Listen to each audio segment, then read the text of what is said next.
they will cash tickets up to $2,500 for draw and instant games. The General Store on 24 in Lewis. Eboni K. Williams. What's going on? Hey, Hi. Good morning. It's Bill and Jessica, Power 1017. Welcome to the show. Thank you so much for calling in. We appreciate it. How are you? Happy New Year. I'm great. Happy New Year, guys. So good to be with you. Yes, absolutely. You know what? I've followed you for years. Back when you were on cable news, I remember you from WABC. You've done a lot in your career. Congratulations on all your success, first off. Oh, so kind. Thank you, darling. I appreciate that. Yes, absolutely. I do have to ask you because I was looking up, and we're going to get into your podcast and all that coming up in a second. I do want to mention the Real Housewives, but how did you end up, on Fox News and WABC? And then when I see, other things that you've done, like your politics are totally different from those entities. I got to ask you right away, right off the bat. Yeah.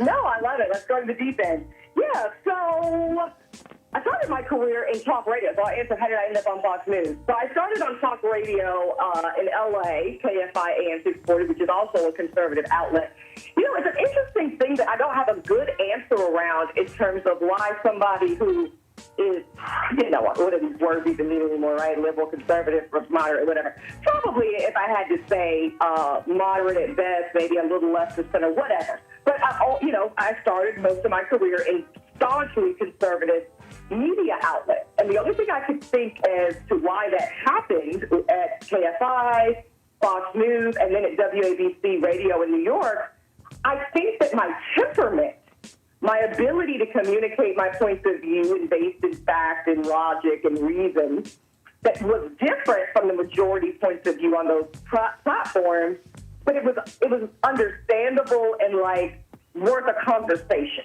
I think that's why, and I think that was really successful for a long time. And not losing your temper, going crazy, talking crazy, arguing, fighting, Mm-hmm. So did you feel like you were an island out working, when you were at those outlets? Did you feel like you were alone? Or? Yeah, I did, but generally speaking, it felt really kind of comfortable for me, because my background as an attorney, so I'm used to kind of an inherently adversarial process. But a good legal experience is adversarial, but also steeped in respect and discourse. So I enjoy the back and forth. I don't enjoy sitting around and looking at a bunch of people that look and sound exactly like myself. I find it boring. Now, some people love it. I think it's utterly boring. It puts me to sleep. So I enjoy the back and forth. I enjoy the exchange. I'm very curious about people and why they think what they think and where it comes from and how they grew up. So, for me, it was just really valuable being in those spaces. Are you still friends with the people you used to work with and all that? Friendly. I'm still very friendly with Meghan McCain. I've got, people that are still on air at Fox, Jillian Turner. I mean, but the people that you would think, right? Like Dana Farino. Yeah. I probably won't be getting lunch with Tucker Carlson anytime soon, but, Right. Like what you say. Yeah. Right. Okay. All right. Now, I was just curious because, I have, kind of stepped away, but I still follow it, politics after, the whole election, debacle in 2020. And, the country got real crazy for a while. I just had to step away. And now we just talk about the circus that goes on and just, but so happy that it has calmed, so I don't know. I kind of stepped away from politics for a while and I just wondered how you dealt with it. I did too. Because you were so good at it. For the same reason. It kind of seeps into your own spirit, right? And it's like I kind of needed a break, hence the Housewives of it all. And then, that kind of all played out real crazy too. So yeah. I don't know that we can get away from the crazy. Well, that's the lesson. I also know you're a reality TV junkie. I've heard you say that a couple times. You're on the Real Housewives of New York. Is that show still going? Or are you still making new episodes of that show? No, so that show is on hiatus, and it's been on hiatus for, almost 2 years now, which is unprecedented. And listen, I think it's a result of what you just described. I think, you know, with myself and castmates that, you know, generally speaking, came from very different, forget the politics, right? Because it wasn't just like Republican. It was just like different worlds. We came from different worlds, different social perspectives, right? And I think it just we were just too far apart, frankly, in our lived experiences as women in New York. And you can't do a show like that. I was watching. So I think the network. I was watching a clip of you and someone else from the show, and you sat down and you guys were having a glass of wine. She invited you over her house, and you said, "Hey, let's talk about the state of politics right now. How about Kamala Harris? I think it's so wonderful. You know, we finally get a female, you know, vice president. You have daughters or whatever." And she like got all triggered. I was laughing. I thought that was great. Well, it was kind of hilarious because, you know, and then they cut this part out, which, you know, there's only so much room on TV. And she was like, well, you know, would you be saying that if it was Sarah Palin? I said, hell yeah. Like, listen, Sarah Palin, Geraldine Farina, you know, any woman, if I don't have to agree with every policy point you make to feel proud of the representation. That was the point I was making. Right. You know, Nikki Haley, I mean, you know, I've just interviewed Nikki Haley. You know, it's just like that's just a cool thing to see. Now, then we can debate the merits of the issues, but generally speaking, that's pretty cool to see a woman in the White House.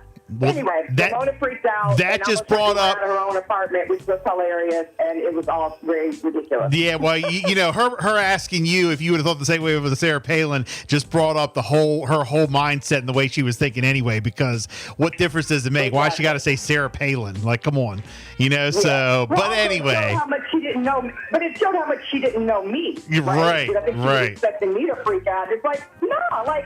You gotta respect the hustle of Sarah Palin. Whatever you think about her, to go from like Podunk, Alaska to a heartbeat away from the presidency, that is some gangster stuff.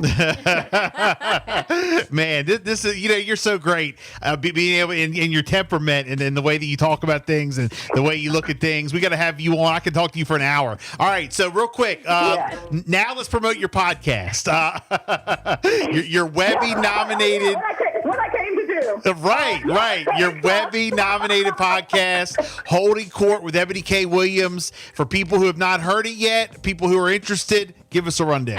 Tell us all about it. Absolutely. Yeah, so it's fun. Holding Court is all about legal headlines, legal issues of the day, figuring out, you know, what is really meant behind the headline. We hear these terms, right? Child support, custody, you know, separation agreement, probation. What does that even mean?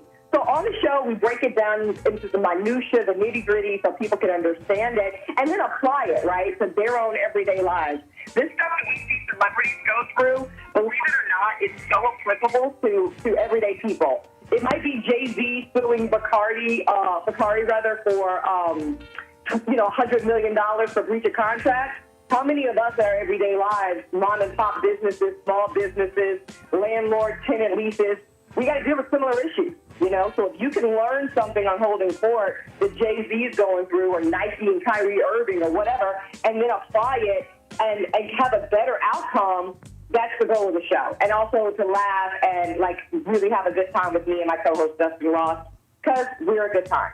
Right, absolutely. Again, Eboni K. Williams, Holding Court, and, of course, the podcast is available everywhere, right? All major platforms?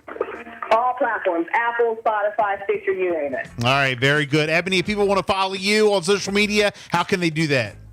Please follow me on Instagram, Eboni K. Williams, EBONIK Williams, and I'm here all day, people. You're the best. You're the best. I want to have you back on for sure. I'm going to try to hit you up so I can get you on longer. Great. Thank you. You have a great day. Thanks, guys. Happy New Year. You too. Power 101.7 is honoring great